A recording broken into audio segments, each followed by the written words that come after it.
Bismillahirrahmanirrahim. Assalamualaikum warahmatullahi wabarakatuh.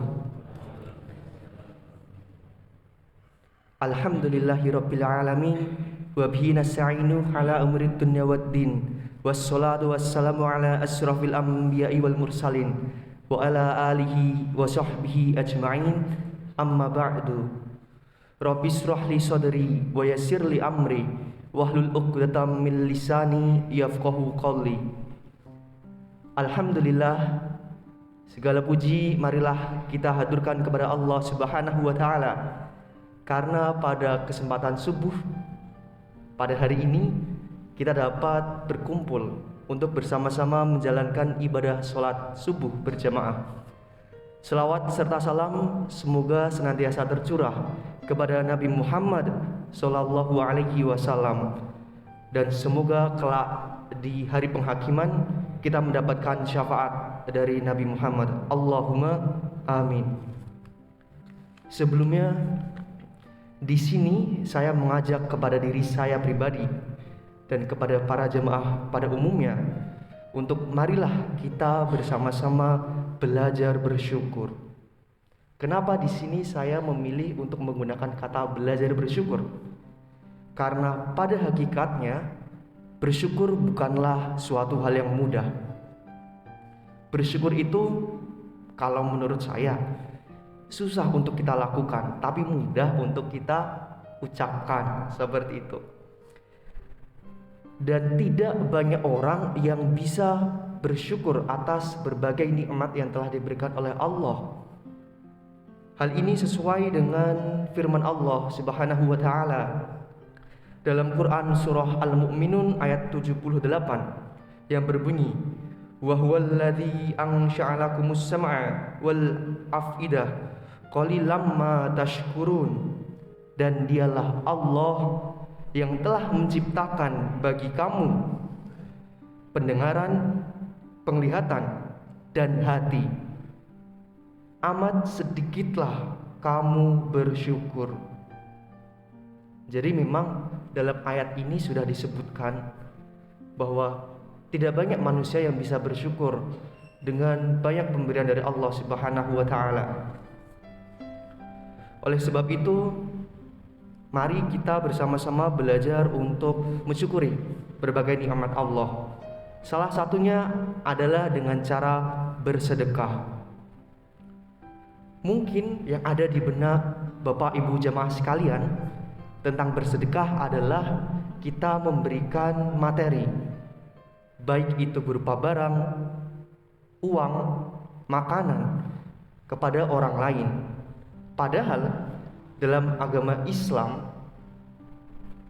Allah memberikan kesempatan kepada semua hambanya untuk bisa bersedekah tanpa harus memiliki uang, barang, ataupun makanan yang bisa disumbangkan kepada orang lain. Ini adalah salah satu bentuk rahmat dari Allah Subhanahu wa taala bagi hambanya untuk bisa mendekatkan diri kepadanya. Hal ini sesuai dengan hadis yang diriwayatkan oleh Bukhari nomor 2989 dan Muslim nomor 1009. Dalam hadis tersebut berbunyi, setiap persendian manusia diwajibkan untuk bersedekah setiap harinya, mulai dari matahari terbit. Dan jenis-jenis sedekah di sini adalah jenis kebaikan yang dapat kita lakukan setiap saat. Yang pertama, memisahkan atau menyelesaikan perkara antara dua orang yang berselisih adalah sedekah. Menolong seseorang untuk naik ke atas kendaraan atau mengangkatkan barang-barangnya ke atas kendaraan adalah sedekah. Berkata baik adalah juga termasuk sedekah. Begitu pula setiap langkah untuk menunaikan ibadah sholat adalah sedekah, serta menyingkirkan suatu rintangan dari jalan adalah sedekah.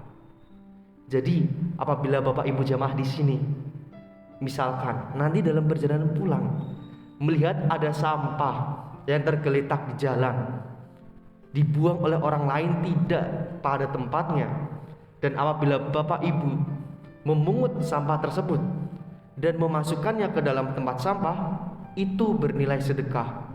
Dan kita telah mengimplementasikan hadis tersebut.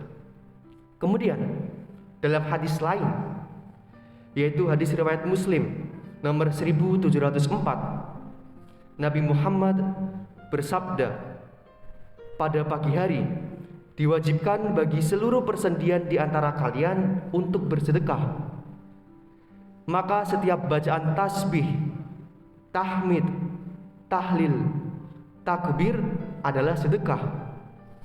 Begitu juga dengan amar ma'ruf atau mengajak kepada ketaatan, dan nahi mungkar atau melarang pada kemungkaran atau perbuatan yang buruk adalah sedekah. Dan ini semua bisa dicukupi hanya dengan melaksanakan sholat duha 2 rakaat. Jadi Bapak Ibu jamaah sekalian, berdasar pada 2 hadis di atas, sudah tidak ada lagi alasan untuk kita tidak bisa bersedekah. Tidak ada alasan lagi bahwa kita tidak punya uang atau kita menunggu punya uang untuk bisa bersedekah. Karena seperti yang sudah saya sampaikan tadi, bersedekah bisa kita lakukan tanpa menggunakan uang. Dan apabila Bapak Ibu sekalian memang memiliki uang, alangkah lebih baik juga untuk menyedekahkan uang tersebut di jalan Allah Subhanahu wa taala. Tapi jangan lupa Bapak Ibu sekalian, bahwa ketika kita bersedekah, kita harus niat lillahi ta'ala. Saya pribadi jujur sedang belajar dan mengajak Bapak Ibu jamaah untuk belajar bersama-sama untuk bagaimana kita tidak berbisnis dengan Allah ketika kita bersedekah. Karena banyak sekali orang yang beribadah itu berbisnis dengan Allah. Misalkan ketika mereka menginfakkan uang dengan jumlah sekian, mereka berharap bahwa uang itu akan kembali langsung kepada mereka dalam jumlah yang fantastis. Padahal kenyataannya rahmat Allah atau balasan yang diberikan oleh Allah tidak hanya berupa materi, bisa berupa kesehatan, sanak saudara yang menyayangi kita, teman-teman yang suportif, lingkungan yang mendukung kita untuk berkembang. Itu adalah salah satu dari bentuk rahmat Allah kepada kita, yang bahkan jika kita konversikan ke dalam mata uang, mungkin bisa bernilai lebih dari apa yang kita bayangkan sebelumnya. Seperti itu. Oleh karena itu, marilah sekali lagi saya ajak Bapak Ibu jamaah sekalian untuk kita bersedekah dengan berbagai cara kebaikan. Dan juga salah satunya adalah dengan menyampaikan hadis yang sudah saya bacakan tadi kepada orang-orang lain yang mungkin tidak hadir di majelis subuh pada pagi hari ini. Sekian yang bisa saya sampaikan. Semoga apa yang saya sampaikan ini mampu kita implementasikan dalam kehidupan diri kita pribadi, dan juga akan lebih baik jika kita mampu mengajak orang lain kepada kebaikan untuk bersedekah setiap harinya. Kurang lebihnya saya mohon maaf. Billahi taufiq wal hidayah. Wassalamualaikum warahmatullahi wabarakatuh.